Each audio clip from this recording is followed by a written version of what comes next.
local swell trackers. It is the final day of our Thanksgiving weekend, Sunday, about 3 p.m., the 27th of November, and I'm GQ dropping in from the all-new SurfNewsNetwork.com and the local swell tracker. Here we go. You see this big low passing off to our east. That thing got, the fetch of that puppy got within 500 miles of us, created a mix of periods and a pretty gnarly swell. It was 8 to 12 feet the first half of the day at sunset, with occasional 15-foot or warning level sets out the back. The swell peaked the first half of the day, will be on its way out and forever. It'll be down 5 to 7, maybe 8 at Sunset Beach for tomorrow from the north to north-northeast, and a pinch of northwest in there as well. There's the system you're looking at right now. Is the biggest swell of the year by far so far. And Kenny Bradshaw looked at his records, said this is the slowest start to a winter season in 28 years, or basically 3 decades. So if you were feeling it, gang, there's a reason why. Okay, but it's game back on. We've had a regime change, and the next system comes down there right past off the date line with a second pulse as these lows split. And on Wednesday afternoon, we'll see a rise up to 4 to 6 from a more north-northwest or northwest angle. And then on Thursday should be 6 to 8 feet for the finish off of the Vans World Cup. So a 1-2 pulse on Friday. It should still be up in that 5 to 7, maybe 8-foot range. And the winds are going to be interesting to predict. Then as we let the animations continue on, the models show a little something trying to fill in right here in about a week at the date line, tracking with a captured fetch when the storm center is moving in the same direction as the fetch, and allows the seas to develop a little bit more, grip the surface, as they say. So we're not looking too bad. We'll run through the model runs one more time for you. A 1 and a 2. It splits for a 3 reinforcement on Friday.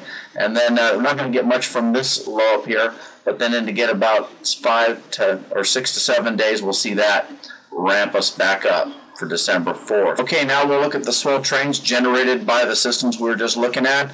We're sitting here in a 11 to 15 second energy, and that's what we're seeing right now from the north-northwest, with north-northeast getting in from a more nearby source from that big low that's again passed off our energy off to California as we speak. This one coming up right here is for Wednesday evening into Thursday. It gets the second pulse for Friday. That's a south swell you're seeing coming up, a winter-like south swell, 5 feet on December 2nd and 3rd.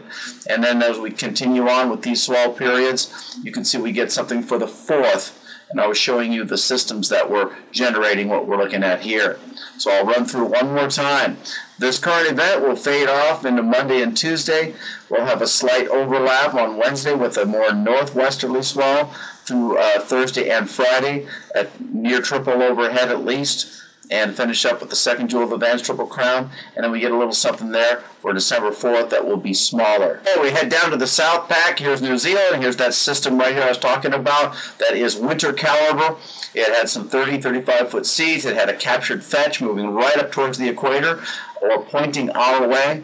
It was excellent. It had some good-sized seas and winds. And we'll be looking again at 18, possibly 20-second forerunners on December 1st. It'll be here full on December 2nd and 3rd, which is Thursday and Friday, I believe. And that will be easily well overhead, solid 4, possibly 5 feet at the zones that like a deep or long period swell. Those deep channel reefs will love it. We'll click in the animation and see that we go quiet for a little while, but they've got a little bit of a follow-up right there. That one's coming in about 3 or 4 days later from the last swell. Then we do go back to quiet. As you can see, the blues starting to form on the east coast of New Zealand and block those lows that are trying to come out. It'll keep them out of our swell window. Okay, let's go ahead and take a look at the swell period generated by that first system. And here she comes. When they pass the screen, they're hitting us at about 20 degrees latitude. There comes the swell trains from the North Pac. They do not cancel each other out. So we're looking good for southern shores, especially for this time of year.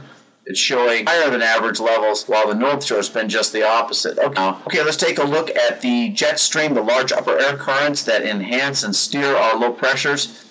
Now, these are long areas of low pressure in the upper atmosphere, and the lows, or cyclones, spinning within those.